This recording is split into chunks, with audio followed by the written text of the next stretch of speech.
Hello, my name is Amrita Grace, and I want to welcome you to the Breast Cancer Mystery School, which is my own personal reflection on my journey with breast cancer. I was diagnosed about 2 months ago, and I'll be having surgery in about 10 days, and that'll be a double mastectomy along with an immediate deep flap reconstruction, which will use my own belly fat to reconstruct my breasts. As soon as I received my diagnosis, I wanted to implement a full range of complementary therapies and care. And today I want to share my full regimen with you. Now, please understand that none of this is medical advice or recommendations. It's simply the path that I've taken and sharing that path and that information with you. The very first thing that I did when I received my diagnosis was to run out and get myself a juicer. And I began juicing about 4 to 5 pounds of fresh organic vegetables each day. Any combination will do, and it can be vegetables or fruits or a combination. The combination that I enjoy most is beets, celery, carrots, lemons, ginger, turmeric, and parsley. Some people like to add apples or some other kind of fruit into that, and some people don't do as well with the fruit and vegetable combination. I was already eating a pretty high quality diet, and I really highly recommend eating organic food. Not just fruits and vegetables, but also organic meats and organic dairy. Especially important are the fats, such as butter. Fats tend to concentrate and carry a lot of the pesticides that may have been eaten by the animal and in their own feed. So having organic fats feels very important to me. I've focused a lot on anti-inflammatory foods and wanting to give my body the best opportunity to focus on healing the cancer and on fighting the cancer, rather than having to veer off and deal with this inflammation over here or this immune issue over there. So a lot of the focus of this whole program, this whole complementary program, is to free up my immune system to focus on the cancer. Very early after my diagnosis, I got turned on to a TED Talk by Dr. William Li about anti-angiogenesis. Angiogenesis is the supply of blood to the cells, and specifically Dr. Li is addressing the blood supply to cancer cells. And he talks about eating to starve cancer and the anti-angiogenesis diet. Wonderful, scientifically backed information. And the link for the TED Talk is on my website, on the resources page. There's also an Eat to Starve Cancer website, which I've also linked, and a wonderful, very extensive list of anti-angiogenic foods. And I think there's something for everybody on that list. For me, dark chocolate.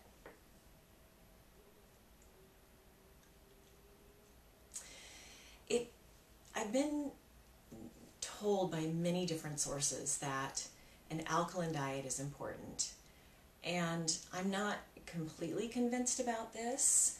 I haven't necessarily found the scientific research to back up the idea that we can change the pH in our bodies, and yet it does come from a lot of different sources, both alternative medical practitioners and all kinds of New Age healers. So I'm willing to go along with that. When I look at the alkaline food charts, they're pretty sensible for the most part, common sense good food. Fruits and vegetables are the most alkaline. and meats and sugars and starches are the least in general. So I've been loosely following an alkaline diet, but sticking more with the anti-angiogenesis foods. And I've also been measuring the pH of my saliva. And that's easy enough to do. You can get pH strips at any drugstore or health food store, and you can test your own saliva. You want to do that not near a meal, but when your mouth is free of any food or drinks. And maybe 5 minutes after, swishing your mouth out with some water. And I've been finding my pH of my saliva to be pretty decent, actually. So I continue to test that and just keep an eye on it, just for fun, really.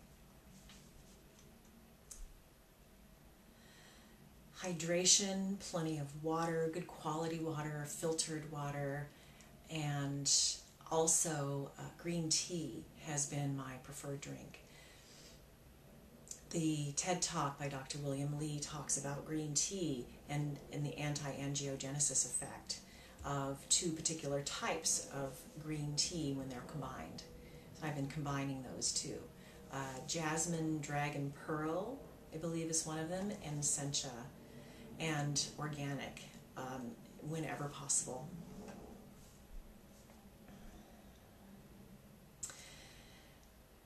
My understanding is that cancer loves sugar, and sugar loves cancer. So I have been pretty strictly avoiding consuming sugar in all of its forms, and that includes agave and molasses and honey, and especially artificial sweeteners like aspartame, things like that. Even Splenda, not so good. What I am okay with, and I do have a sweet tooth that I don't want to completely ignore, is stevia and xylitol. I'm finding xylitol, even though it's a bit processed, to be a great alternative to sugar. I can bake with it, and I can use it as a sweetener in things that I would normally use sugar in and get that sweet taste. I've also found dark chocolate sweetened with stevia and xylitol. Maltitol is often used as a sweetener for chocolate in kind of the diabetic type cheaper chocolates, and that can tend to be an intense laxative, and I don't necessarily consider that the best option. There are some higher quality dark chocolates available that are sweetened with stevia and xylitol. I am also staying away from simple carbs that easily convert to sugar, such as breads and pasta and white foods in general, white flour. I eat very little grains as it is, but when I eat grains, as much as possible, I use whole grains.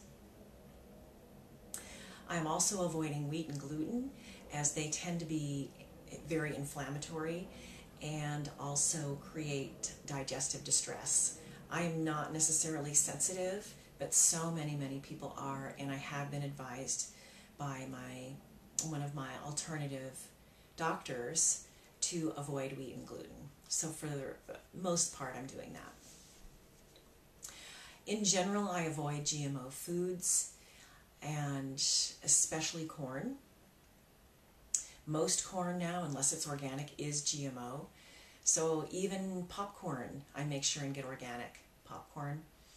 And certainly avoid that horrible movie theater popcorn with the hydrogenated, nasty, oily stuff that they put on it. Tempting though it is, it doesn't actually tempt me any longer. I love to do air-popped organic popcorn with nothing on it. That works really well for me, because we've got to have treats, and there's got to be crunchy snacks. I'm avoiding alcohol. I think for some people that very small amounts of red wine would probably be okay. I'm finding that my body isn't really appreciating red wine, that it's feeling kind of like poison in my body, so I'm avoiding all alcohol this time. So that's the nutrition section. Next would be supplements. And some of the medical institutions say don't take any supplements at all for cancer. And that's very opposite from what a lot of alternative practitioners say, which is that supplements can be very helpful. So I'm taking kind of a middle of the road approach. I am taking some supplements, but not going crazy with them. At first, that was my instinct, was to start taking as many supplements as I could, and then I reached this maximum place where I didn't want to see another supplement, or I was going to throw the whole bucket of them over the railing. So I backed off, and I just really checked in with myself about what felt important. And what felt important to me were turmeric root, which is very highly anti-inflammatory in a supplement form, chlorella, and that should be cracked cell wall chlorella to make it more accessible to our bodies. Proteolytic enzymes, which have come highly recommended from a couple of different sources. Bromelain, which is very helpful for digestion and health in the intestinal tract.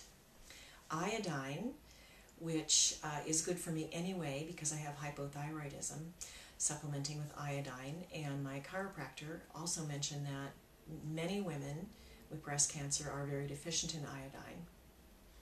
So I've seen a few sources about iodine and how important that can be. So I'm supplementing with some organic iodine in drops form. And what I call my power players are the doTERRA DDR Prime, which is made with a variety of essential oils, including frankincense, which is, studies are now showing that frankincense has a very high impact on cancer cells. Also the Lifelong Vitality Pack from doTERRA, which includes omegas, and it's three different supplements in that Lifelong Vitality Pack.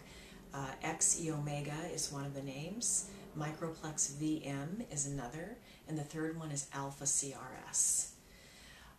The doTERRA is something that I've just recently gotten involved with because it was recommended to me, these 4 supplements that I just named, especially the DDR Prime. And so I went ahead and joined the doTERRA team as a representative, even though I'm not actively selling the products. It actually gives me something of a discount so that I can continue to take these supplements at a reasonable price. Next would be cleansing. And as I mentioned earlier, a lot of these protocols were already in place for me. And having the cancer diagnosis, it's not like I made a huge lifestyle change. I just kind of took things to the next level, and the next level, and the next level. So home colonics has been a wonderful way for colon cleansing, and you can actually have them done professionally. You can go see a colon therapist, which many people do with great success, and that's how I started out with colonics. And then I learned that there is a home system that can be used, and I really appreciate the privacy of that. It's very lovely to be able to do that myself, and of course I clean up after myself as well, which is fine.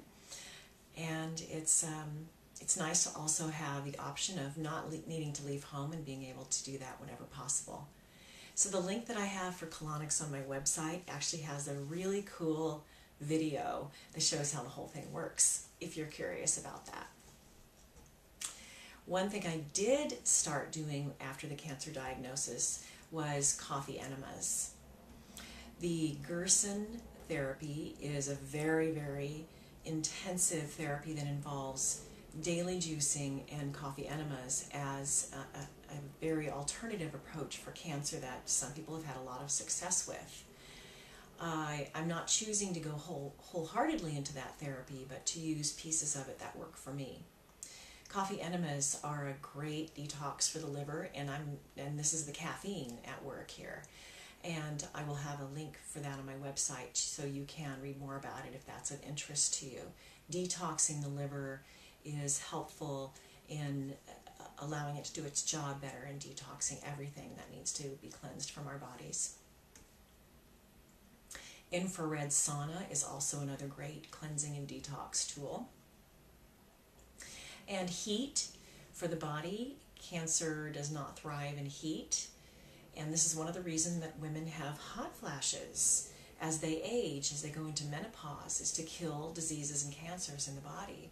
Wonderful. It's a wonderful thing. If you're having hot flashes and you hate them, just remember that little tidbit that I read years ago about, and have always remembered that hot flashes are about curing diseases. So we can create our own hot flashes through infrared sauna and other means. I've been using the ionic detox foot bath, which there's a lot of controversy around this method, this therapy, and I'm using it anyway. It's kind of cool, actually, to soak my feet in hot water for half an hour and have the water come out really brown. Now, I understand that there's an electrolysis, a chemical and electrical reaction that's happening here, and whether or not that stuff is coming out of my body or not, I don't really know. But I'm finding it not harmful and relaxing, so I'm using it. The information you'll find online about this is kind of all over the map.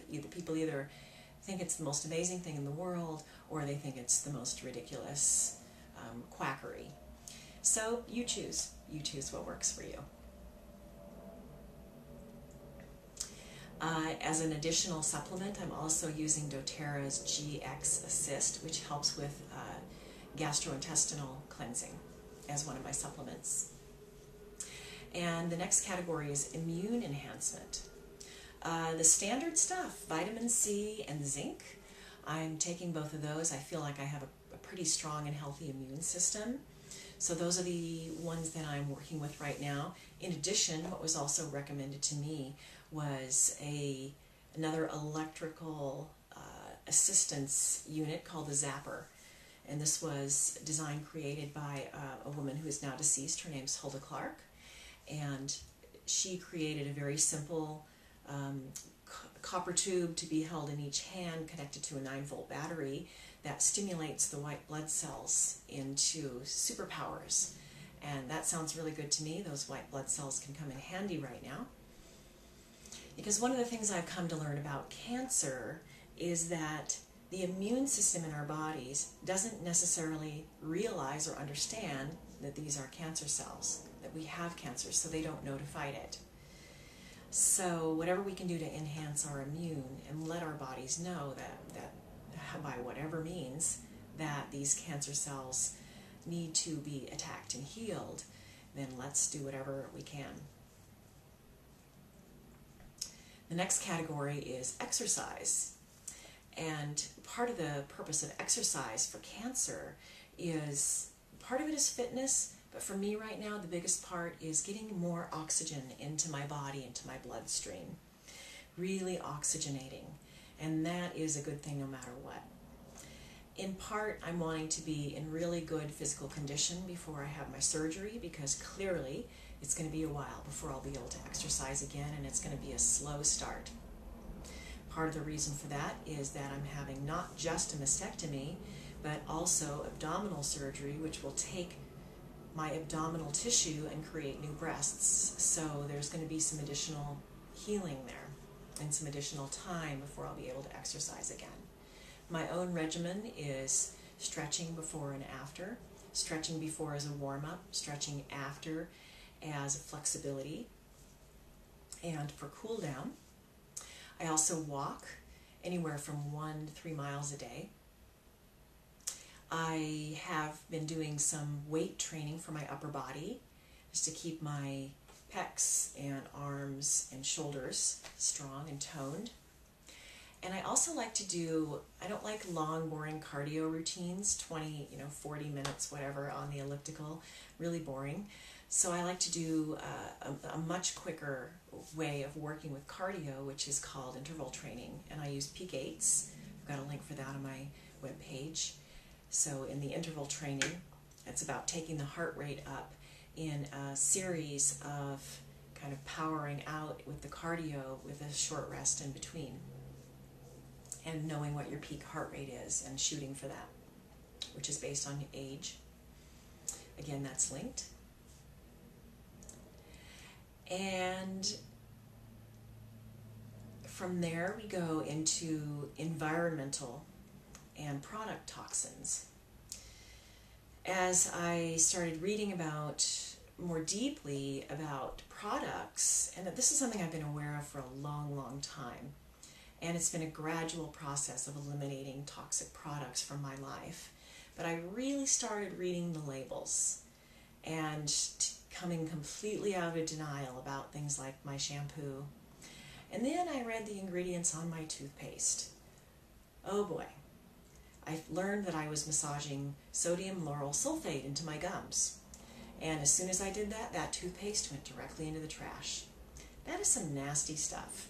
And it's absolutely not necessary. I guess it creates foam, but it's not necessary for my toothpaste to foam.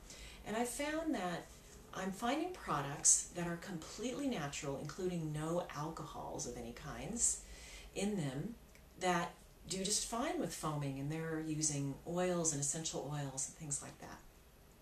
They work great. I'm very happy, and I'm looking now for brands that use only truly natural products, not just the word natural as a marketing ploy, which of course is essentially meaningless. So I'm reading my ingredients on the products that go onto my skin, and I'm saying no to things with parabens, sodium lauryl or sodium lauryl sulfate, any kind of alcohol, and chemical fragrances. Into the trash they go, and replacing them with products that are truly high quality, natural, made with care. One of the best brands I've found so far is Griffin Remedy. Some of the even so-called organic, natural, healthy skincare products really aren't. So it really does pay to read the labels. Sometimes I have to get out a magnifying glass because the jars or the bottles are so tiny that the ingredients list is very small. But I do it, and if it doesn't pass, it's out of here. I also invite you to be mindful of EMFs or electromagnetic frequencies. And again, this is a hotly debated subject, and yet there's some of it that makes a lot of sense. Ladies, please don't put your cell phone in your bra. We know, and we do know, that there are some studies about cell phones and how they can they can impact us. And we don't want to be putting that kind of frequencies and radiation against our breasts, or really against anywhere on our body. Using headsets is helpful, moderately helpful. Mainly, what I would recommend is to use minimal electricity, things plugged in, near where you sleep. That's really the most sensible. Next category is emotional support. Very, very important to have all kinds of support on the journey with cancer. And I have so much I'm so grateful for. I have a wide circle that actually stretches around the world because of the work that I've been doing over the past decade or so and how public I've been. I'm just amazed at the support that's poured in from all over the world. So emotional support, it involves reducing stress, and I'm really, really lucky in that I've been able to back away from my work, and it's been really important for me to not be overextended in my work right now. I've been a workshop leader and author and speaker for some years, and very, very overextended with this work. Very much workaholic, and I brought it to a screeching halt. It was really important for me to do that and to come out of the over-giving overdrive and into a place of receiving and yin and calm. That's been important for me. Maybe different for you. Meditation is something that I've been doing regularly only since the beginning of 2013, and my beloved husband Apollo harassed me until I was willing to create a regular meditation practice, and I bless him for that. He really bugged me about it and the importance of it, and it's something that I've been trying to do since my early 20s.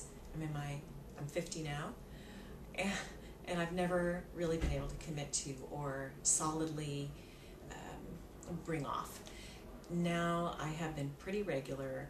It only gets altered a bit when I travel, and my routine now is to meditate, and that's really just sitting and being still and quiet for 15 to 20 minutes each morning for me as soon as I wake up, before my brain gets rolling.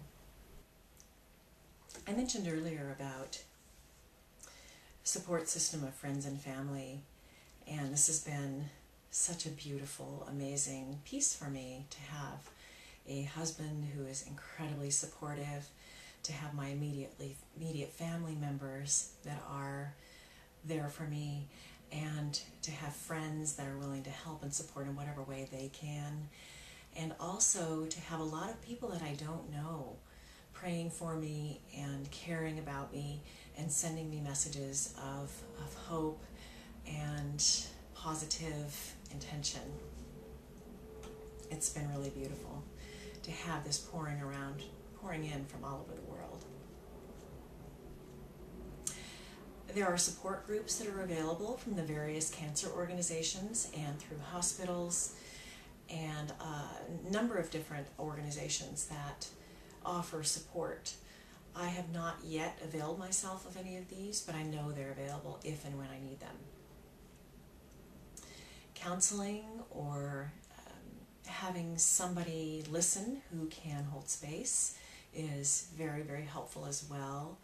I have my husband and some very close friends who are available to me when I need to have a meltdown, and I honestly haven't had a meltdown yet. I haven't felt a need for one, and yet I know that I will, and I invite and welcome my meltdowns. And just feeling the feelings is really, really important, whatever they are. I have had some healing sessions and will continue to have healing sessions with trusted professionals. I have massage therapists that I work with, and a chiropractor that I work with in Maui, Dr. Michael Morrison, who has been invaluable in his assistance, not just in the physical realms, but also in many alternative ways that he works with people. I feel very blessed to have an ongoing connection with him and support from him. I can also work with him by phone while I'm away from Maui, which I now am, and I really appreciate that resource.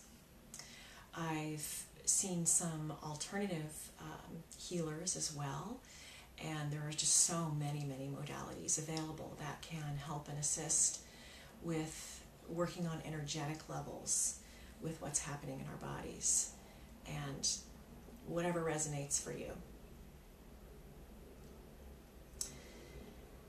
I've been really looking inside of myself to determine what my intuition says are some of the reasons that I'm having this experience right now. And that's a really a much deeper subject that I won't go into in this video, but I may in a future video. There are many, many combinations of reasons that cancer happens for each individual, and they're different for everyone.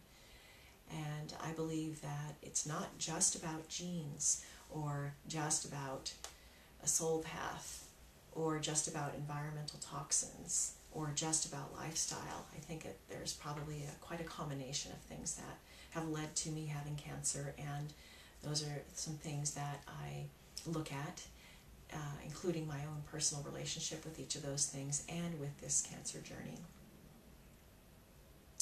I'm also asking myself what this dis-ease has to teach me. And I've been asking myself that right from the beginning.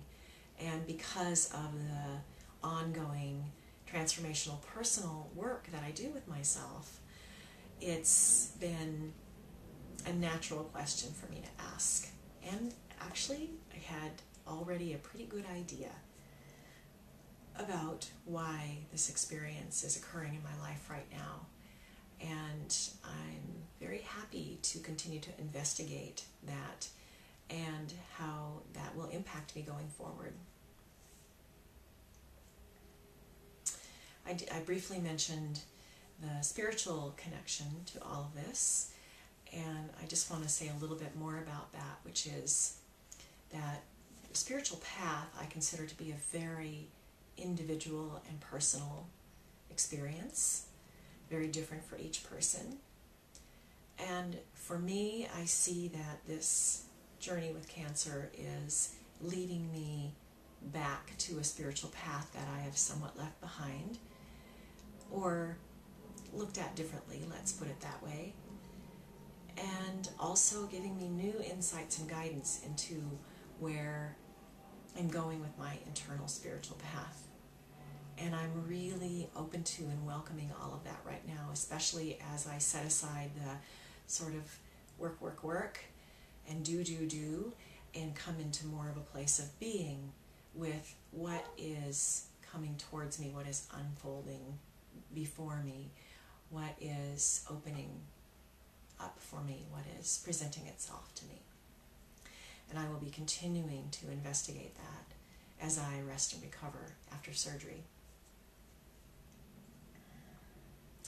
More than anything, I'm really welcoming the opportunity to be in a place of receiving, to surrender into the care of others and into the care of spirit. One last resource I'd like to mention is that there is the best reading resource, what I consider to be the best reading resource available about complementary cancer care, is written by Michael Lerner, and it's called Choices in Healing, Integrating the Best of Conventional and Complementary Approaches to Cancer. It's a very dense, rich book.